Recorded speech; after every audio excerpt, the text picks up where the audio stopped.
Welcome to Telewizja Republika.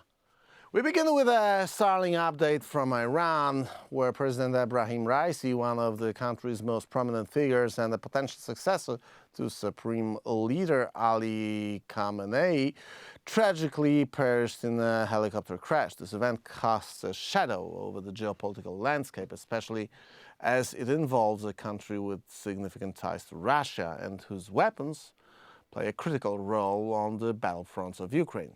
Shifting to the front lines of Ukraine itself, the fight of the state against Russian aggression, we zoom into Kharkiv Oblast, where the town of Vovchansk becomes the latest focal point of conflict. Despite intense Russian assaults, Ukrainian forces maintain control of approximately 60% of Vovchansk, bravely holding back the advancing troops amid continuous shelling.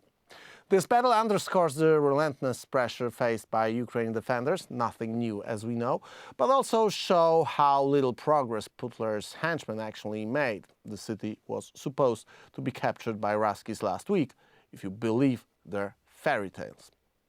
Adding to Russia's maritime woes, another vessel from its Black Sea fleet has met a grim fate. Ukraine's Navy, or actually the thing that works as Ukraine Navy, reported the successful destruction of the Russian sea minesweeper Kovrovets.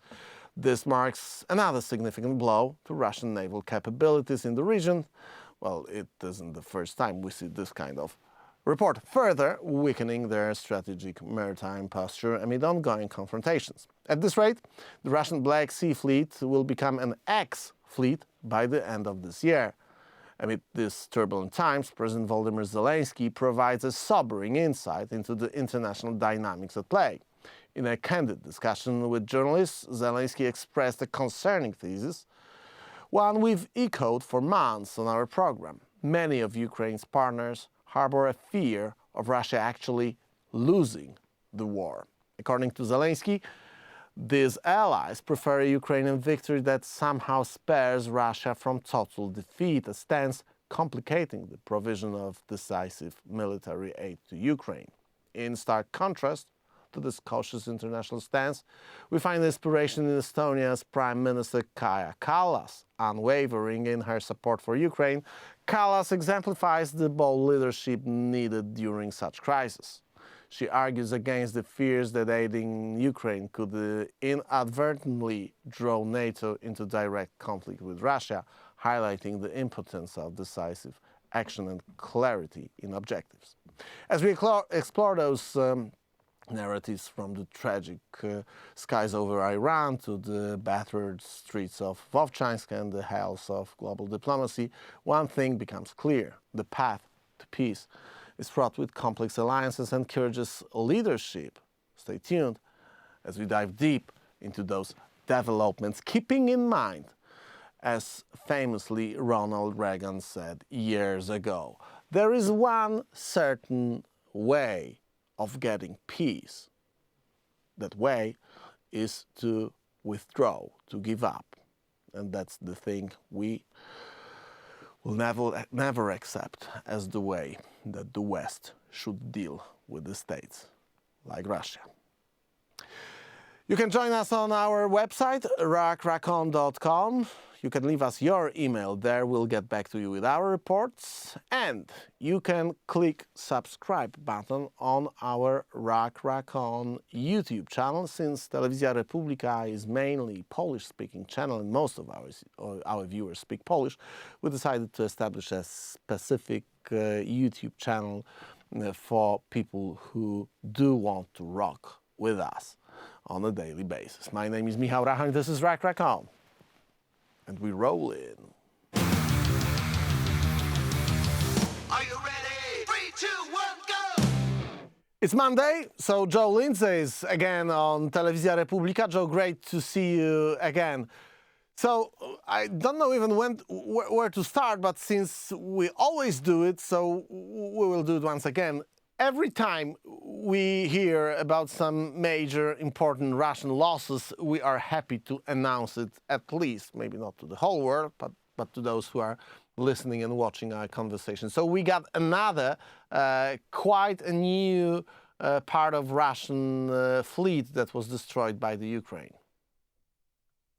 Indeed, Michał, and this is both, as is so often the case, heavy news and good news today. In the past 24 hours, we have evidence that Ukrainians destroyed yet another Russian ship in the Black Sea. Sometimes these are small ships. Last week, they destroyed, there was a minesweeper that was destroyed, but the ship that was destroyed in the past 24 hours is a missile carrier. It's a ship that the Russians built in 2023.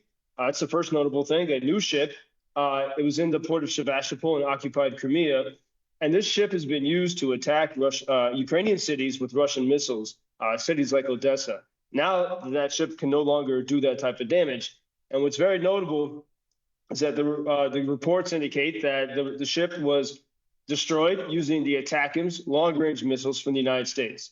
And, it was not until a couple months ago really just a month and a half ago, that the White House gave authority to Ukraine to use American-produced weapons on the Crimean Peninsula. Before, this was not permitted by Washington, and Ukrainians had to use their own drones or to use weapons from the United Kingdom and France. But this is the first time we have clear evidence of Ukrainians using these ATACMS provided by the U.S. In that bipartisan agreement formed in Washington to destroy one of the most powerful ships in Russia's Black Sea naval fleet. And this is amazing because, there's a lot of speculation that this was the last major missile launching ship that Russia had in the Black Sea. We'll see if there's evidence of that. But, if you look at around May 1st, up until about May 1st, Odessa, in those early days of May, the city of Odessa was under frequent Russian missile attack.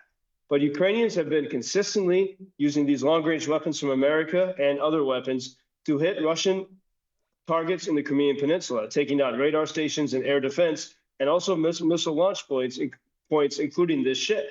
And Odessa, there have been some attacks, there have been drone attacks, but we've not seen the intensity in Odessa that we saw in early May. Now, while we talk about this, it's very important to point out, so while we have this good news in the south, where the Crimean Peninsula is, in the north, where Kharkiv is, which we can get into later, Kharkiv remains a city largely unprotected from Russian missile strikes because the U.S. still refuses to give Ukraine permission to hit Russians on Russian soil. So that is still a sticking point and a difficulty, and there were some very difficult moments in Kharkiv over the weekend. Joe, but before we move to the Kharkiv, because this itself is a very interesting case, we know that Russia tries to expand its or differ its tactics on the Black Sea. And we know that they have problem with Sevastopol, they have problem with Crimean Peninsula. So they came up with some solutions with new ports. What is the thing about their new locations that they can operate from to deploy its destructive barbaric power to Ukraine? Well, first we should note that everything that we see happening in the Black Sea became possible just over a year ago when that so-called negotiated grain deal expired. When that deal was in place, it was orchestrated by the United Nations and Turkey. Ukraine couldn't attack places in the Black Sea, and everything was under Russia's control. And Russia so benevolently allowed grain exports in a very limited way through a narrow corridor. But when that treaty fell apart, everyone thought it was going to be a disaster for Ukraine. We've seen the opposite. We've seen what happens when you can fight back and how negotiations are not helpful. Since that deal fell apart, Ukraine has been able to start attacking Russian ships in the Black Sea. And last fall, it was about once a month. This year, the pace has been about once every 2 weeks, and they're picking apart Russia's naval fleet. It seems that this ship that was destroyed, I will mispronounce the name, but the ship that was destroyed in the past 24 hours seems to have been the 11th ship out of Russia's 50. Russia has had about 55 ships in the Black Sea fleet. This is the 11th ship totally destroyed. Several more have been damaged. And so going back to late last year, because of this consistent the ease with which Ukrainians were able to use sea drones and sometimes Storm Shadow missiles from the UK to attack Russian naval infrastructure and ships near the Crimean Peninsula, Russia has been forced to relocate its Black Sea Fleet headquarters to mainland Russia. to Novorossiysk, which is sort of close to Georgia, across the Black Sea, much further away than the Crimean Peninsula. And if you look at, I mean, this was a major sort of effort that Russia had to undergo. And during the time when Russia was, last fall, when Russia was moving its assets in Sevastopol to Novorossiysk, there were fewer attacks on Ukraine. I mean, we saw a noticeable decline. Russia was weakened during that time. And that's why many here say that would have been the time to send the weapons. But what we see now, not only is when Ukraine, anything that is near Sevastopol, anything that is in the water near Crimea, Ukrainians show that they can hit. And it's actually very dangerous for Russian ships to be in that area. But last Friday morning, there was this extraordinary attack by Ukrainians, a drone attack on Novorossiysk, that port, the port and the port city on Russian mainland, where Russia has spent so many months reconstituting its Black Sea Fleet headquarters. Because, by the way, the Ukrainians, was it last September, with the Storm Shadow missiles from the UK, they hit the exact headquarters building of Russia's Black Sea Navy. Yeah, it was a kind of a shocker for the whole world. We've been asking questions, how come, how that's even possible, but it was, and it was only the beginning of the story of Ukraine effectively having no fleet, destroying one after another all the vessels that you were talking about minutes ago. It started all with the Moskva that was destroyed, which was a big shocker for the beginning. But as for now, we know that the huge part of the Russian Black Sea Fleet was promoted to the submarine status, as the old saying. Yeah, and it's been consistent. I mean, it's very consistent work. But if you look at what happened in Novorossiysk, it was a drone attack by Ukraine over several hours. It was like something out of the Flight of the Valkyries, if you can imagine that music, and just these drones over hours hitting Novorossiysk and doing heavy damage to Russia's so-called safe port. So we really see great successes in the Black Sea. It's a story that's not very told very much. And everyone says Ukraine doesn't have a navy, but I think we're seeing innovation in warfare. Ukraine has a new form of navy. It's these sea drones, these surface-level sea drones that have proven extremely effective. And you merge that with the Storm Shadows and the ATACMS, long-range weapons from the U.S., pretty effective. And as we saw when that Black Sea Fleet headquarters was destroyed in Sevastopol, the Russians are talking about red lines. What we saw was weakness after that. And so, I think if people look at this in a certain perspective, you'll see that when there is a major attack like this, Russia is actually, despite their rhetoric, in a weaker position. And so that's why I think there's Ukrainians are very encouraged by these developments that they see in the Black Sea. That brings us to the political question that was raised by Volodymyr Zelensky. And this is actually the question that you and I are asking for a very long time, whether West isn't afraid of Russia actually losing this war. I know that it's very hard to digest it in a way, because on one hand we are after 2 years and months of this ongoing Russian invasion. Actually, we are after 10 years, because it lasts since 2014, because this is the time when this war technically began. And we are talking about the different phases of the war, with one of them keeping Russia in the outskirts of Kiev. But on the other hand, we are now talking about the examples that you just mentioned. Russia was able to gather about 50,000 troops in their last effort to hit Kharkiv. But we don't know if that really has a chance of being a successful operation. Volodymyr Zelensky said something like this: is there a question of war, of the West being afraid of Russia losing this war? We've heard that Russians will be invited to the anniversary of D-Day landing in few days, few weeks. Let's put it this way. So there are lots of questions regarding this attitude of the West. Yeah, we've seen a lot. I mean, a lot of this, especially the Washington defense establishment and foreign policy establishment, people, include Republicans and Democrats, influenced by the school of Henry Kissinger, the late Henry Kissinger, who before he died wrote a year ago that the world needs Russia in the balance of the global equilibrium. Sort of this religious belief that Russia can't go away. Meanwhile, I know many people working for the dissolution of the Russian Federation, but more than that, during these dark and difficult months when it seemed that support was drying up from the United States and from other partners, Ukrainians have been doing everything they can to innovate. And that's why they've still, despite lack of ammunition for many months and the very difficult situation on land, they were innovating with drones and doing what they could do to pick apart Russian assets and to make, to get success where they could. And that's what they've done in the Black Sea. And what we see right now happening in Kharkiv, so the Russians are, the very intense fighting. Russians have captured territory. They got a little bit more ground over the weekend north of Kharkiv city, just about 12 miles from the city limits. But it's kind of contained, and the Russians still have not reached the Ukrainian defensive line. The Ukrainian defensive line is deeper into Ukraine for several reasons. One of the reasons is that up there in the north, Washington will not permit Ukraine to use any American-produced weapons, regardless of who donated them, to hit anything on Russian soil. So what the Russians are doing, they're able to attack not only these villages at the border, but they are pummeling the hell out of Kharkiv city. And this happened again over the weekend. There was a Central Park in Kharkiv. It was a beautiful afternoon. If I was in Kharkiv on a day like that, I would have been there probably just at that time.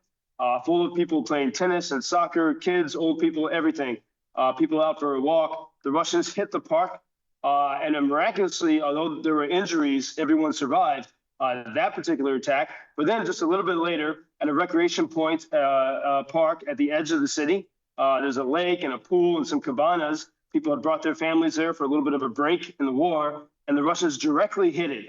Gruesome images of the people who were killed and injured. At least 11 were killed, including a pregnant woman. And what is very obvious to me, what Russians, we've heard this chatter for a while, they won Kharkiv, they need some victory. I think many people in Washington are okay with the idea of giving up something like Kharkiv so you can have a wonderful negotiated deal, because they just choose not to care about such a place. So, but even despite this, the Russian terror upon that city of Kharkiv, hitting a park on a Sunday afternoon, they've been hitting that city long enough. They know what they're hitting there. About an hour after that attack, people had returned to the park, and the park is once again full of life. This is this insane spirit of defiance in Kharkiv city.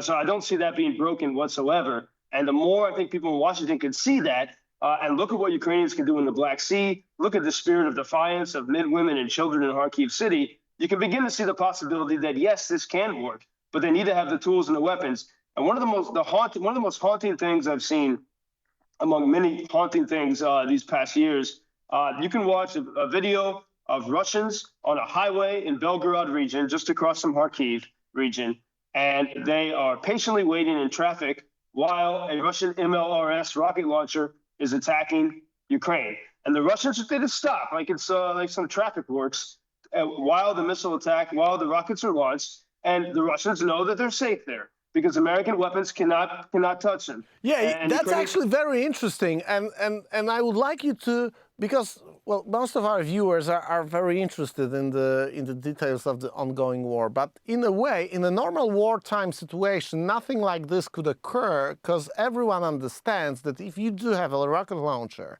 that is attacking enemy, there is a counter-battery fire incoming in minutes. So nothing like this could happen. But Russia knows that no incoming fire, counter-battery fire, can hit Russia, which is the reason why people act normally as if nothing happened. And that's touching in a way. And it's, well, breathtaking somehow.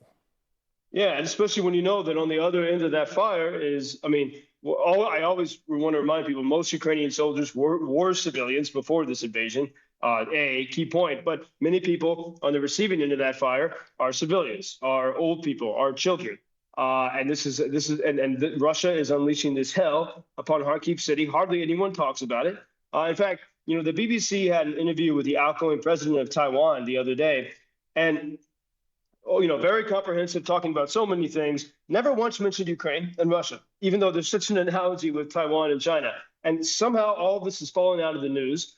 We have protests for, Gaza and Hamas, which is a terrorist organization. People are protesting in favor of them, and sure, talking about the plight of the Palestinians, but nary a word about the Ukrainians, where the cause here seems to be so black and white and clear cut. as people in a city like Kharkiv every single day live under this dire threat, and it's getting worse and more intense there. And yet, here's the amazing thing: people are not packing up their cars and leaving. I have a friend and his wife. They just had they have a newborn baby, like 2 weeks old. They were about to go for a walk in that park, but my friend had some work to do, and they were a little bit delayed. And they heard the missile strike before they could get to the park, and they still are not fleeing the city. I think it's very hard for people in the comfort of Washington to understand that there are humans who exist like this with this insane type of defiance and courage. Yeah, I remember talking to people in Kiev days before the invasion. We were reporting from Kiev 2 days ahead of the full-scale invasion, and people back then were already talking about the Ukrainian society getting used to the war being a part of their reality for 8 years back then in 2022. And we were talking just minutes after the war came close to Kyiv. Joe, we gotta go, so there is 1 minute for you to inform our viewers about the way we can support your effort and Ukrainian people who are fighting against the Russian invasion. What can we do being far away from the front lines? Well, we welcome support through our volunteer team, UkrainianFreedomNews.com, and it would be best right now if you click on the PayPal option, because right now, rather than through a foundation or NGO, because right now we're working to get our connections and friends of the front, as is everyone here, all the tools that they need, short of the big weapons that we can't provide. This includes FPV drones. I just saw a video, and I've heard so many anecdotes of this, but with a $500 drone or less, you can destroy a massive Russian tank. So we're trying to get supplies like this. Also things like walkie-talkies and things to help Ukrainians communicate. By the way, there was a strange Starlink outage when Russia had this incursion into Kharkiv. There's a lot of questions for Elon Musk on this topic. But what we're doing, we welcome support, UkrainianFreedomNews.com, to get everything we can to those guys who are holding the line in very difficult circumstances in the Kharkiv region. So UkrainianFreedomNews.com. And you can also find my daily reports in Chicago's WGN Radio at that same website, UkrainianFreedomNews.com. You can find also John on Substack, as you can find us over there. And you can find Joe easily on Twitter. Joe, thanks a lot. Stay safe. We see each other next week. Dziękuję, Michał. Till next Monday. Thanks. Dziękuję. Ciao. Ladies and gentlemen, you can join us on our Substack, rackracon.com. That's our website. You can find it here. You can leave us your email and we'll get back to you with our reports. You can also click subscribe button on our new YouTube channel, since we decided that, since most of the viewers of Telewizja Republika are Polish-speaking, we decided to establish a new English-speaking channel directed to international addressed to international viewers. So feel free to press the subscribe button. It will be easier for us to create a one online space where you will find our programs. So do it, please. We will provide the links and the information about this YouTube channel to our Substack, which is easy to find under the address rackracon.com. Stay safe. We see each other tomorrow on Telewizja Republika. Till today, tomorrow. Bye.